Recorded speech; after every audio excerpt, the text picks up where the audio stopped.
This video is made possible by twinteedmobile.com. Hey guys, Mike here, the Detroit Borg, with a look at the new Galaxy Note 4, the flagship phone for Samsung in 2014 and perhaps the most anticipated device this year. So the Galaxy Note 4 is the same size, 5.7-inch display as the Note 3, but this time we have a Quad HD display with a resolution of 1440 by 2560 instead of the 1080p from last year. So that gives us a pixel density of 515 ppi. So that's a huge leap from the 386 ppi from last year. This is also using that Super AMOLED technology, which is new and improved for the new Note 4. In fact, DisplayMate declares that this is the best display on any mobile phone today, even beating the iPhone 6 Plus, so I'm really looking forward to taking a look at that display. Now, of course, we have bumped up specs across the board with a new 16 megapixel camera on the back with optical image stabilization and 4K video recording. That's an improvement over the 13 megapixel from last year. We also have a new front-facing camera good for 3.7 megapixels instead of 2 megapixels. We also have new processors, and once again, there are two versions of this phone, one with a Snapdragon, one with an Exynos. The Snapdragon is the 805 clocked at 2.7 gigahertz with an Adreno 420 GPU. We also have the Exynos 5433 processor, which means we have two quad cores. One quad core is 1.3 gigahertz Cortex A53. The other is the 1.9 gigahertz Cortex A57. Now, once again, we have 3 gigs of RAM with 32 gigs of internal storage standard, plus a micro SD card slot that can go up to 128 gigs. Now, this does not have an IP certification rating, so it's not declared water resistant like the Galaxy S5 or some other Samsung devices recently. Now, they've also added a heart rate monitor and a fingerprint sensor built into the home button. We also have a new and improved S Pen with twice the sensitivity levels of the Note 3. Now, the battery capacity has been bumped up by 20 milliamp hours from the 3200 from last year's Note 3. Now, the other big story with the Note 4 is Samsung's new premium design language. So we go from an all plastic construction with kind of faux chrome finishes to a metal construction. So we have a nice metal bezel surrounding the phone. Now, the back panel is still plastic. It does have that full leather finish, but they've just eliminated the stitching. Now, the front panel is kind of different as well. We have a curved glass edge, which provides a nice smooth surface to rub your finger across. So it's picking up on a trend we've seen lately with other phones like the Moto X and the iPhone 6. Alright, so let's go and crack into my example of the Galaxy Note 4. As you can see, Samsung has updated the packaging. We saw this first with the Galaxy Alpha, so it's a little more premium looking than the full wood grain we saw with previous packaging. It's still environmentally friendly, of course. So let's go ahead and crack the tabs along the side. Alright, so let's go ahead and crack into this box, and inside is the new Galaxy Note 4 in Frost White. This is also available in black, gold, and pink. So yeah, some color options here. So let's go ahead and pull this out. Obviously, you can see all the features highlighted on the front plastic here. On the back, we have more plastic, so let's go ahead and start peeling this off. That's one. Let's get to the other one here. There we go. So there we go, 5.7-inch display feels really nice in the hand already when you touch the metal sides. Very different experience from the plastic phone we're used to. So again, very interesting. It looks very familiar. It looks like a lot of other Samsung devices, but the differences are in the details. We also have a little protector covering our camera lens here, and that's it. There is no little strips of plastic along the side. Now, of course, we're going to need to find our battery, so let's get through all of the accessories. And they're not just run-of-the-mill accessories, and I'll explain in just a moment here. So you can see we have our paperwork kind of nicely tied together here. So I guess we have some forms which are unique to the Hong Kong market or Asian market here. You can see our quick start guide. Of course, we're going to go through all of this in this video. And then we have our safety warranty information, again, in a language I don't understand. So let's get to the stuff I do understand, which includes a micro USB charging cable, a standard white micro USB charging cable. But there's one other trick here, and that is with this charger. So although this is a UK wall adapter, all versions shipped with this phone will be 9-volt fast chargers. So we have adaptive fast charging, as you can see with the label along the side. Now, Samsung claims that this will charge your phone 30% faster than a traditional wall adapter. Now, inside we'll find our standard Samsung in-ear headphones with a remote control and microphone, as well as replacement ear tips to find the right fit. Now, over time with heavy use, S Pen tips will wear out, so they do give you these replacement tips along with a tool to install them. And last but not least is our 3220 milliamp hour battery with the NFC radio built right in. Now let's go ahead and install that battery. Just have to pry off the back panel. So once again, pretty standard stuff for Samsung. We have a little shield here, but the NFC radio is built into the battery, so nothing's built into the back cover.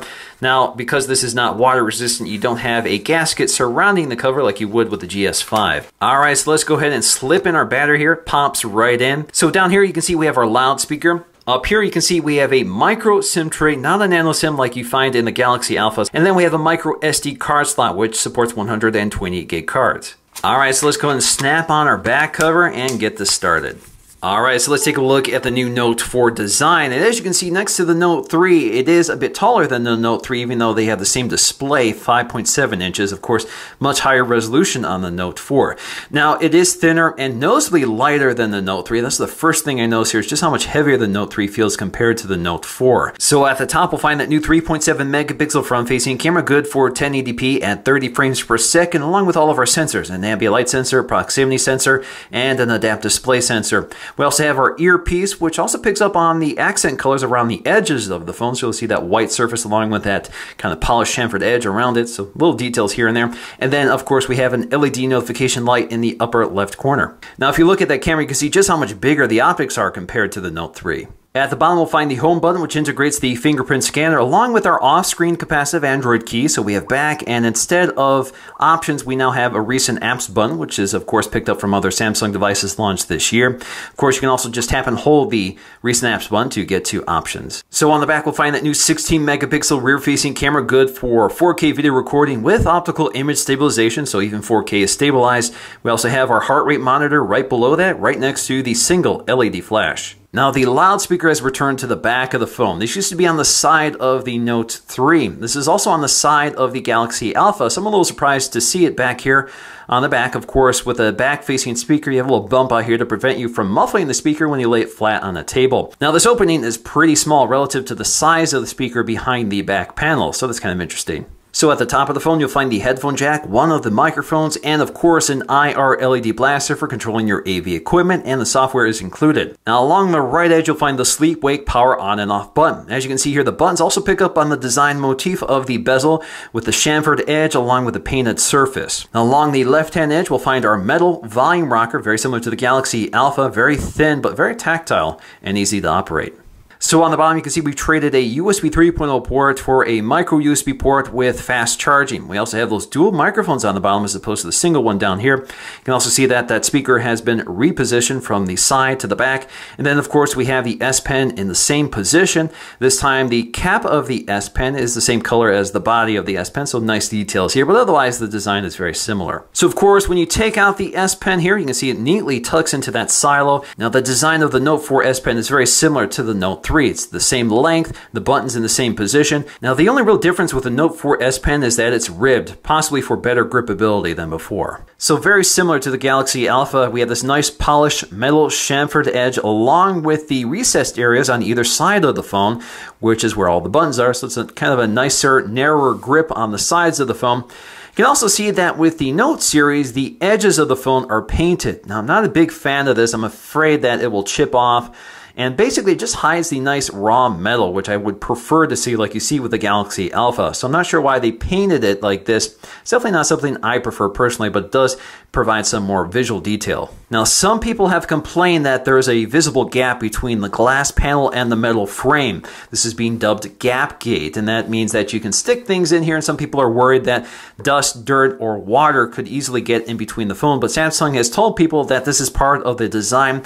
Now on my phone, I notice there's a larger gap on the upper right side and lower left side, as if the glass is just slightly tilted or angled a bit. So there may be some variations in this gap depending on the assembly. Alright, so let's take a look at the user interface starting with the lock screen. Now we're running Android 4.4.4, the latest version at the time of filming, with an updated version of TouchWiz. So you can quickly launch into the camera app right from the lock screen. You can also see on the lock screen they're feeding some information here like your pedometer and the current weather conditions. Now this is adjustable under your settings, and we'll get to that at some point in this video. You can see we can swipe down to see our notifications, and you can use a two-finger gesture to see all of your quick settings. Of course, you can also see your quick settings are arranged in a row up top here with access to your brightness slider. You can also select auto and that sort of thing.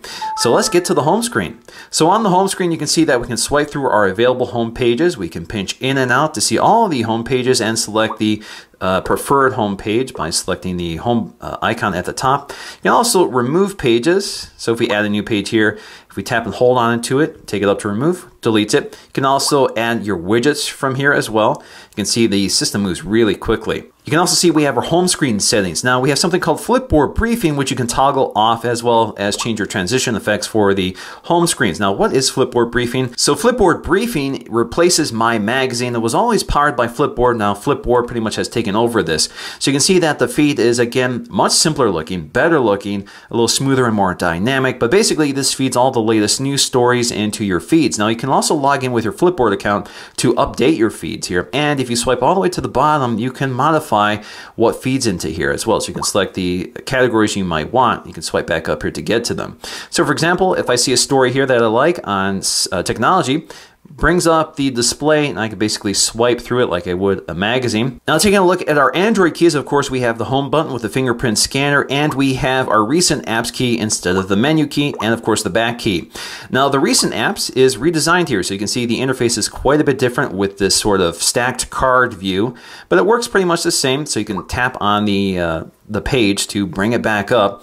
If you get back here, you can swipe them to close them and that sort of thing. So it's kind of nice, a little smoother, a little more graphically interesting. And then of course you can close them all, or you can jump to your active applications to manage your applications, so you can force them all to close. You can see how much RAM you're using. Now Samsung has also updated S Voice. If you double tap the home button, what's the weather like tomorrow in Rochester Hills?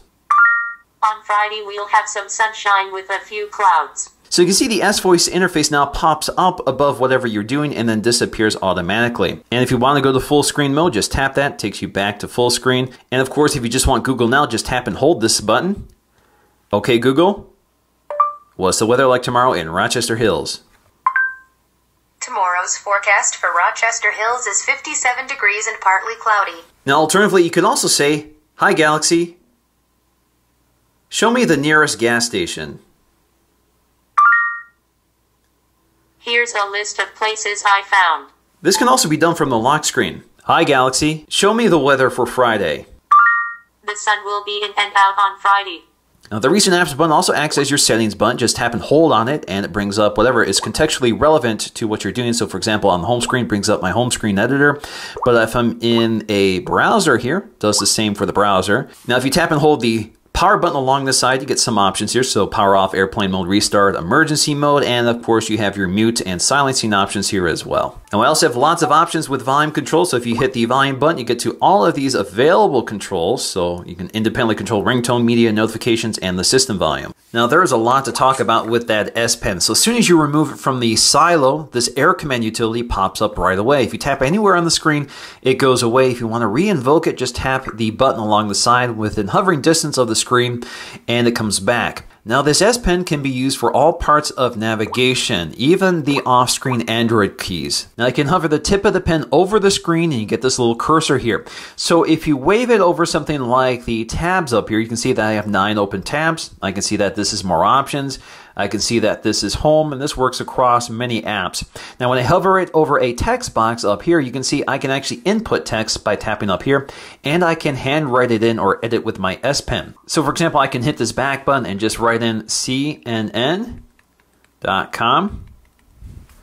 Sees it right away, and we can go ahead and launch it. Now you can just hover the tip of the pen over photo galleries, for example, to expand them out so you can see them, and then you can tap on the image you want to view it. And again, just wave the tip of your pen over any of these icons to find out what they are. Now this S Pen is also great for dragging and dropping to select text, certainly much better than using your fingers and a lot more precise. Alright, so let's take a look at Air Command, starting with Action Memo. So this brings up a note app and you can start writing information down. So for example, if you start writing a number down, that's pretty sloppy here, but if you take this little action icon up here, so I have several options here. So I can create a new contact based on this, and it wants to select which account I want to use here. So you can see it's identified the phone number here and started filling it out for me. So in theory, I could jump back here and start writing in more information. So for example, if I start writing in my name, and now select the action icon here, let's go to create a new contact. It sees my name and my number, works pretty well. Of course, I could also do a website here, theverge.com. See how that works.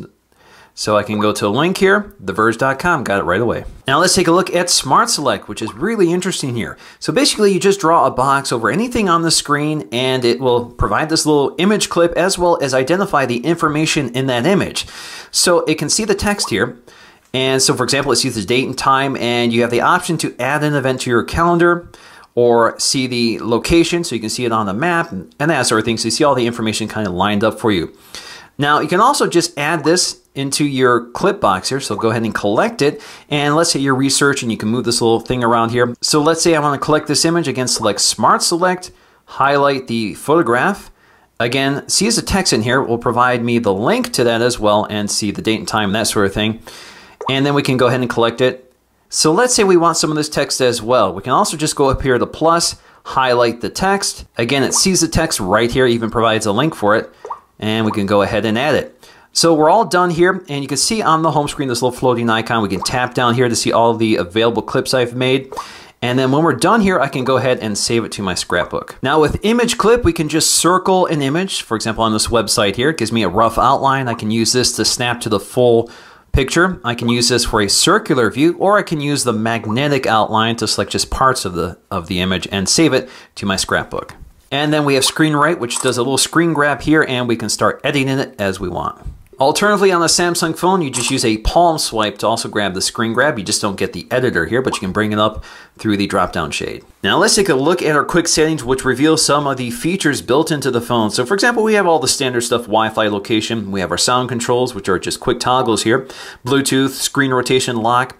We also have mobile data, which we can turn off and on. But we also have download booster, a feature we're familiar with here, which you can toggle on and off. But basically, this allows the device to download from both your Wi-Fi and your cellular carrier to boost the speed of downloads, which actually works pretty well. Now we also have ultra power saving mode, which as you can see gives you an estimate of just how much battery life you save under ultra power saving mode. So you can see we estimate a standby time of 11.6 days with 93% of charge. So again, this is pretty much limp home mode that dramatically dials back the features and performance of the phone in order to preserve the ability to make phone calls or messages. So there we go. We have a really dim grayscale screen with a limited selection of apps. So as you can see here, you can select from a very narrow selection. You can swipe down and see your notification panel and your settings panel, again, much simplified from the standard interface. Now, ultra power saving mode is pretty crippling, so there are plenty of other power saving options here. So if you want to get to this control panel, just tap and hold on it. It takes you to that control panel. If you turn this on, you can see there are lots of other options here, such as restricting background data, restricting performance, and if you tap on that, you can control exactly how that behaves as well. So you can see you can dial back CPU performance, the screen output, turn off the touch key lights, that sort of thing. And then you can also enable grayscale mode if you prefer. Now we also have familiar Samsung features here like Smart Stay, which will monitor for the presence of your eyes and prevent the screen from going to sleep if you're looking at it. But what's missing here is Smart Pause, which used to pause a video playback and resume it again with the presence of your eyes. So it looks like they've eliminated that feature entirely. Now I'm also not seeing that toolbox feature, which is also on the Galaxy S5 and some other Galaxy variants. So it looks like they've eliminated that for the Note series. But we do have a new feature here, which is Side Key Panel. So basically, these duplicate the functions of the controls on the bottom of the phone. When you tap the screen, it kind of hides for you, and when you need it again, it swipes out just with a gesture. Now you can reposition this just by tapping and holding this move icon and reposition it anywhere on the screen. Again, the idea here is to make this phone more one-handable so it's within thumb reach. So it's kind of nice. I really like this feature. So again, when you don't need it, it just hides. When you need it again, just swipe out. Now it behaves exactly the same. So if you tap and hold the home button, brings up Google Now. If you double tap, brings up S Voice. If you tap the recent apps, brings up recent apps. Tap and hold, brings up your options or menu options. You can also tap and hold the back button to get to your multi-window mode, which I'll explore in just a moment here. Now we can also drag this up here to remove, to get rid of it, or we can take it up to edit to change some of the features. So for example, we can change the transparency. We can also disable quick minimize. So if you don't want that to disappear when you tap the screen, you can select this instead. And we can manage the keys, which is very interesting here. So with keys, you can add up to 4 keys to that panel here. So for example, if you want to reduce the screen, basically this is one-handed mode, you can add it. We also have an options button instead of long pressing the recent apps key, so you can drag and drop this up here to replace one of the buttons. And of course, we have the app drawer as well. So let me just show you what reduce screen does. Now basically, this is one-handed mode. When it does this, you can see it resizes the screen, and you can manually resize this to whatever size you want. Now you can also maximize it, and you can also drag and drop this to the left side. So if you want a left justified one-handed mode, again you hit one-handed mode and it's left justified. Now you can see that that key panel disappears, and instead you have your controls here on this panel like so. Now we can also increase touch sensitivity, so we can use this phone with gloved hands, which is particularly useful in cold climates like where I am. Now car mode simplifies the interface for driving conditions. So for example, we have basic controls for phone, messaging, navigation, and music, and all of it is controllable through voice. So you don't have to touch your phone at all. So you can say, "Hi Galaxy, navigate to the nearest gas station." Getting directions to gas station. Now this app will also help you record the location of your cars. So for example, you can take a photograph, you can record your voice, like say level 3, section B, you can record that, and you can record the geolocation. Now multi-window mode has also been enhanced or updated for the Note 4. And as you can see, when you tap and hold the back button, it brings up the tray and it automatically disappears. No little tab or anything like that, just disappears. Now if you don't want this feature to accidentally activate, you can also select multi-window mode up here and turn it off entirely. So let's go and take a look at multi-window mode for this phone. Now you can do windowing here. In order to do that, all I have to do is tap on the icon, it brings up a window. Now you can open up to 5 windows at a time, so that's quite a few of them. So now I have 5 little windows I can move around here, and I can also resize them by dragging and dropping them. As you can see here, there are some limits in terms of how small you can make those apps. But when you press the home button, they completely minimize into these little badges which float around on the top. So for example, if you want to go back to a browser here, you can see they're floating around on the top, and of course you can move them around like so, and you can tap them to bring them forward. Now when you have one of these windows active, they're highlighted in blue. So for example, you can hit the back button to navigate through that window here. And of course you can tap in the URL bar and you can enter in your text, you bring up a keyboard and that sort of thing. So pretty standard stuff. You can also tap on this little icon here to maximize the screen, minimize it into that badge icon. You can tap on it again to bring it forward. And you can do other things like copy text and items from this window to post it in another video. And of course you can just close it. Now alternatively, you can bring up a side-by-side view. So just tap and hold on the icon, drag it to the screen, and let's go ahead and grab another item here, like so. And as you can see, these are still in the way, so let me go ahead and close them. But you can see that you can have up to 5 of these windows open while having 2 windows open side by side.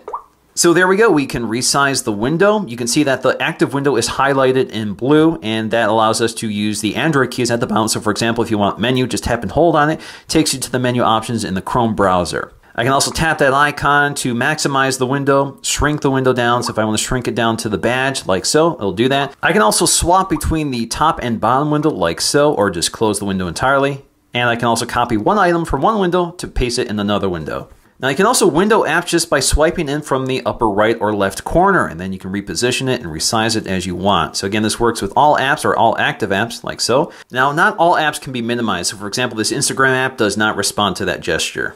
Now we can also edit what appears in this little tray here. So you can see the available apps over here and all the apps that appear. So if you want to remove some, just drag and drop them to the side.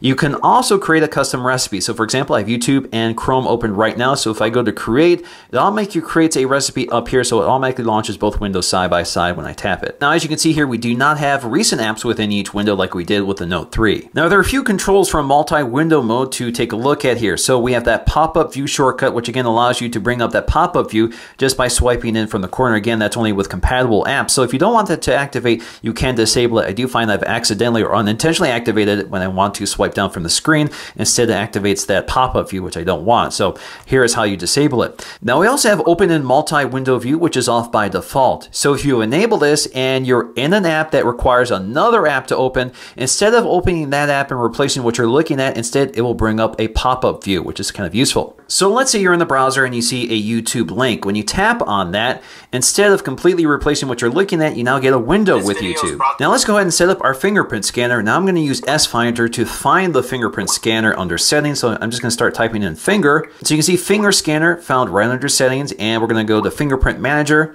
click OK, and then we're going to train a finger. Now in my case, I prefer to side swipe my thumb because that's more of a natural grip here when you're using the phone. So let's go ahead and do that. Now the next step is to create a backup passcode in case the fingerprint scanner fails, and this time we need 6 characters. All right, so let's go ahead and swipe our finger to unlock. Now, private mode allows us to hide certain files, images, that sort of thing behind a passcode or a fingerprint scan. So if I swipe to enable private mode, I can now hide certain things. This only works within certain Samsung apps. So for example, the Gallery app, this works just fine. So if I go to this image here, if I go up to options, swipe down to move to private, this will hide the image. So this will only be available in private mode. So in order to activate private mode, you need to use a passcode or your fingerprint scan. So up here, I have a private folder. And if I want to hide that image from view, I just go to my drop-down shade here, turn off private mode, click OK, that folder disappears. And to regain access to it, just enable private mode, swipe your finger, try again, and it will come back. There you go. Now we also have Quick Connect from the drop-down shade, and this allows us to see devices nearby that we can control, broadcast media to, that sort of thing. So you'll see my AV receiver, so I can play content to it. I can see my printers, I can see my Samsung Smart TV, I can see my Chromecast. So if I tap on any one of these, I can perform a variety of actions based on the app selection. Now, one of my favorite aspects of TouchWiz is S-Finder, which is a really great search tool for your device as well as the web. So, for example, you can bring up anything here from settings to apps to calendar appointments, that sort of thing, just by typing in here or speaking it. So, for example, I can start typing in Android. So start searching right away so you can see Android appears under Settings. We can see it under Chrome, My Files, under My Calendar, Office Suite, and a web search right below. I can also limit the search by time, so I can see last 30 days and that sort of thing. I can also use tags, GPS locations, and that sort of thing here. And I can select the type of content, so notes, conversations, help documents, images, music, videos, and that sort of thing. Of course, we also have screen mirroring, so we can wirelessly broadcast the display and audio of this device to a compatible TV, like a Samsung Smart TV in my case. Works pretty well. Now we can also edit this notification panel, so you can see we have the active buttons, which are at the top here, and the available buttons. Now all the available buttons appear when you swipe down with that two-finger gesture, or you can just tap up here to get to that as well. So if you want them in that single row view, which appears when you do that single gesture here and swipe left and right. So if you want more buttons to appear or different buttons to appear, basically just drag and drop them like so. Now you're limited up here to how many you can have, so you have to pick and choose. And we have blocking mode, which is a do not disturb feature with lots of options, so you can adjust exactly what you want to happen, and you can select specific times of day for this to automatically kick in. So under the app drawer, you'll find the standard selection of Samsung and Google apps, along with some third-party apps. That includes things like Dropbox, Evernote, and Flipboard. Now we also have a smart remote control app, which allows us to control our AV equipment, like our TVs, our cable boxes, and that sort of thing, and it takes you through the setup process for your region. We'll also find this Pen.up app, which is basically an app geared toward people who want to use the stylus for art and share it with this specific social network. So to drag and drop from the app drawer, pretty basic. Just tap and hold on it. Takes you to the home screen automatically, so you can drag and drop it to one of these home screens. You can also take it up here to disable. You can go up to app info or create a folder or just cancel this. If you go up to app info, you'll see your updates, how much RAM it's taking up, that sort of thing. You can also force stop it. Now you can folder items within the app drawer. You just have to go up to edit or create folder. So if we create a folder here, let's just call it Google. So now I have a Google folder, and it no longer adds to a separate page just for foldered items, and I can add apps. I can either select them or just drag and drop them. So for example, I see all these Google apps up here, just select them all. Now you can drag and drop this folder to the home screen and that sort of thing. It doesn't look like you can change the color of the folder like you used to be able to. Now if you create a folder, you get a remove folder option like so, and basically it will restore the layout to the existing layout before you foldered everything.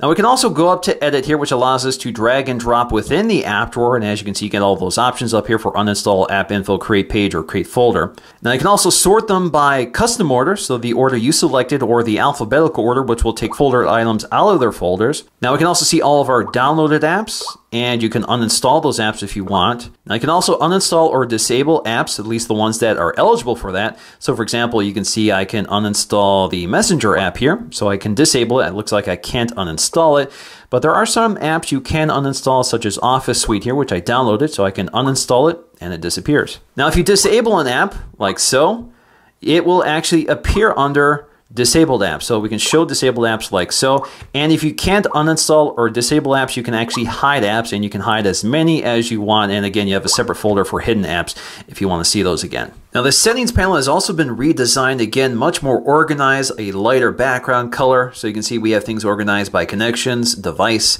personalization, system, and applications. You can also search this instead of having to poke through all of them. So you can search for example, if you want fingerprint, just start typing in and it finds it right away. But you can also customize these quick settings so you can add certain shortcuts right to the front of that list if you prefer. You can also change your view up here so you can see as a tab view, which is kind of a traditional view, connections, device, etc. Now you have a lot of options with S Pen. You can disable Air Command, Air View, the pointer, or Direct Pen Input. Direct Pen Input basically refers to that pop-up that appears when you hover the tip of the pen over a text box, such as a URL bar. Now you can also turn off pen detection, so it's always aware of the presence of the S Pen, even if it's detached. So if you walk too far away from it, you'll get a little warning. Now it's pretty clever how this activates. So for example, if I've detached the pen, lock the screen, and I place it in my pocket, as soon as I place it in my pocket, it gives me this little warning. You also have detachment options, so Air Command is there by default, but you also have Action Memo or No Action if you prefer. So under connections, pretty basic stuff: Wi-Fi, Bluetooth, NFC, airplane mode, data usage, your location information, NFC sharing, and mobile network setup. We also have our sound options. This is where you can turn off those annoying touch sounds that Samsung has always included with TouchWiz. If you don't want to hear that blooping sound, there you go. You can also turn off haptic feedback if you prefer. We also have display and wallpaper. Under display, you can control your brightness, your wallpapers, your fonts, and you can enable one-handed operation. So you can reduce the screen size just by swiping in either from the left-hand or right-hand edge. You can also use one-handed input for certain keyboards like calculators, the phone dialer, and that sort of thing. We can also use that side key panel, so we can turn that on. Again, that's a quick setting up here if we want. So to activate one-handed operation, just double swipe from the edge. So if you swipe in from the right edge, you get right justified, same with the left edge. So if you remember at the start of this video, I talked about the lock screen, which had the weather information and pedometer, and this is where you can disable that information or add additional information such as help text, owner information, dual clock, and you can change the clock size as well. You can also change all the unlock effects, so you can see this is the one they come with, but there are certainly many others. We also have motions and gestures. Now direct call is great. This has been around for quite a while, so if you're looking at a contact or if you're looking at a text message, in order to call them, all you have to do is raise the phone to your ear, automatically dials it for you. Smart Alert will basically give you a little vibration if you pick up the phone and you have a pending notification. Mute Pause, you can activate by placing your hand over the screen or flipping the phone over. We also have Palm Swipe to Capture, which again is that screen grab feature. We also have Easy Mode, and they actually prompt you to select whether you want Standard Mode or Easy Mode when you set up the phone for the first time, but Easy Mode is basically the grandma mode. It simplifies the interface. So there we go. We have bolder, bigger icons with all the major icons placed on the surface with a flashlight, a magnifier, that sort of thing, which uses the camera. And of course, you can also add additional apps. Again, the interface is much simpler. You can see more apps here as well. And you can see we can also quickly add contacts from our contacts book. So instead of having to search for your contacts list, you just tap them here to call them. Now they've done a lot with the keyboard. So you can see up top we have our toolbar, which has lots of options. They're no longer buried behind a settings button on the lower part of the keyboard. You can also see your symbols here, and you can snap back here. Now if you tap settings, you get to all of these options, which you can quickly toggle on and off. You can also enable keyboard swipe for continuous input like so. You can also jump to more settings to find lots and lots of other options. Now you can go up here for your clipboard, so you can see everything you've added to your clipboard. You can see the various keyboards you have available to you, such as the standard QWERTY English keyboard, a 3x4 keyboard, full handwriting keyboard, and then we have box handwriting keyboard. So with handwriting, you can just use your finger. Of course, you can also just use the stylus. We also have voice input.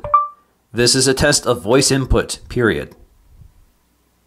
We have a smiley keyboard or emoticon keyboard and lots of options to pick from here as well. We also have a selection keyboard, so we can select text, cut, copy, paste, a directional keypad, and that sort of thing. We also have our floating keyboard here, so if you want a floating keyboard that you can detach and place anywhere, you have that option as well. And then we have our styles, so we can go with a black theme or a white theme. White theme is here by default. So the camera app is very familiar to other Samsung devices. Just tap anywhere on the scene to adjust exposure and focus, and with phase detection autofocus, it's pretty quick. You can snap your photograph, you can pinch in and out.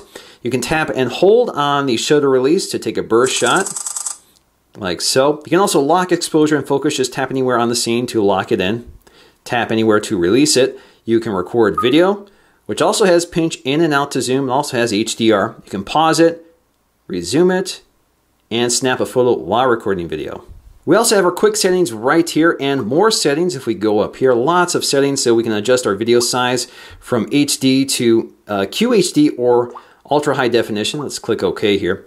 So, of course, we still have optical image stabilization, but some features are turned off with 4K. Now, in addition to optical image stabilization, we do have video stabilization, which doesn't work with 4K, but if you go to Full HD, you can see that's now available. And again, you do have HDR. And if you want any of these settings in here, just drag and drop them to your control panel. Now, we also have voice control here, so if we activate it, we can say, cheese, record video.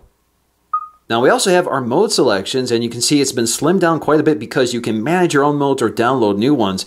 So you can see rear cam selfie is a new one. We have selective autofocus, which blurs the background to focus on the foreground subject. Again, it's kind of mimicking the effect of a DSLR panorama and that sort of thing. Now if we go to manage mode, you can see what also is available on this device but is unchecked. So you can see beauty face, shot, and more. You also have dual camera mode and virtual tour. Dual camera mode records both a front-facing and rear-facing camera at the same time. So if you want to add that, just check it, and you can see we now have it. So let's select dual camera mode. Now the glue effect is really interesting here. So I can select something in the background to stick the rear-facing camera image. So automatically finds it, so it found my display here. So as I move my camera around, you can see that the rear-facing camera now stays stuck there. So it's kind of an interesting effect. Now the rear cam selfie is a new mode which basically allows you to use the rear facing camera. Of course you can't see yourself when you're taking a photograph, so it automatically snaps the photo when it detects your face. Now the front facing camera has a new trick thanks to the heart rate monitor on the back. So if it detects your face, all you have to do is tap the heart rate monitor on the back to act as your shutter release. Of course you could also say cheese, and you get a little countdown and it'll take this picture for you. Now we also have this wide selfie mode, so if you want to take a photo, shoot. Basically you just swing the camera left to right and it stitches it all together for you. Alright guys, Mike here, the Detroit Borg, with a look at that 3.7 megapixel front-facing camera, good for 1080p at 30 frames per second. Now the thing I really notice about this camera is just how much wider angle that lens is. So you can see I'm holding it out at about arm's length, and it gets a lot more space than you would normally expect from a front-facing camera, which tends to also distort the subject. So there's less distortion here. You're doing a really good job with this camera. Also does a fairly good job exposing the scene without jumping around. As you can see, I have bright lights behind me. So it's doing a pretty good job focusing on the subject. It does have face detection and stuff like that. So it seems to do a pretty good job overall. And audio pickup is good. Now with that quick autofocus, pictures come out sharp with just the right amount of saturation, the correct white balance and exposure.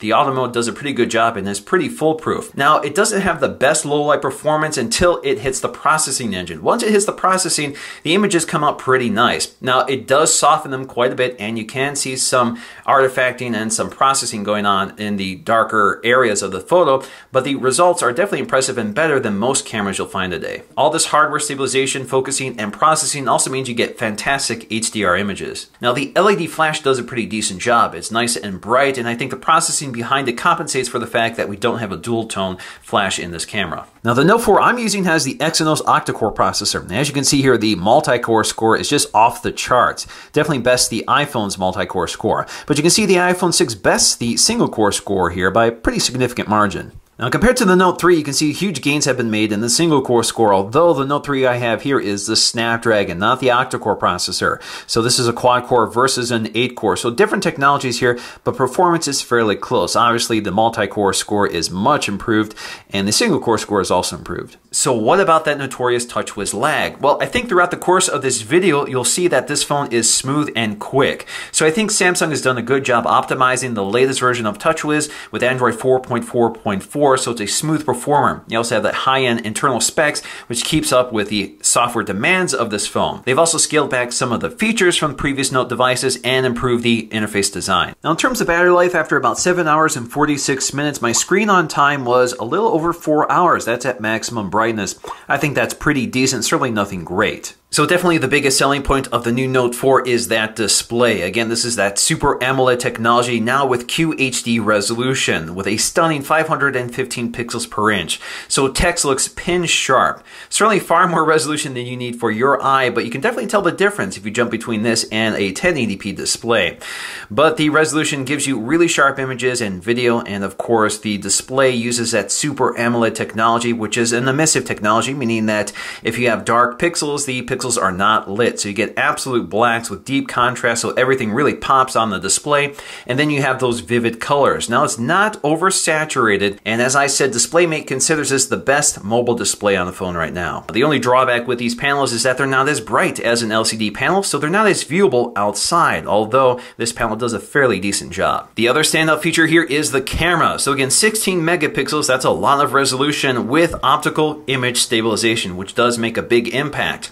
We also get 4K video recording with optical image stabilization, which also dramatically improves the result without having to use a tripod. So a handheld 4K is not as bad as it was with the Galaxy S5 or the Note 3 from last year. Also, it's really quick and accurate autofocus with continuous autofocus on video, which is pretty smooth and seamless. So in the end, with a stunning display, fantastic cameras, improved design and build quality, with excellent battery life and performance, with unique software features that make this even more useful than before, the Note 4 is definitely one of the flagships of 2014. So that's going to do for me in this video. Thanks for watching, and I'll see you again in the next one.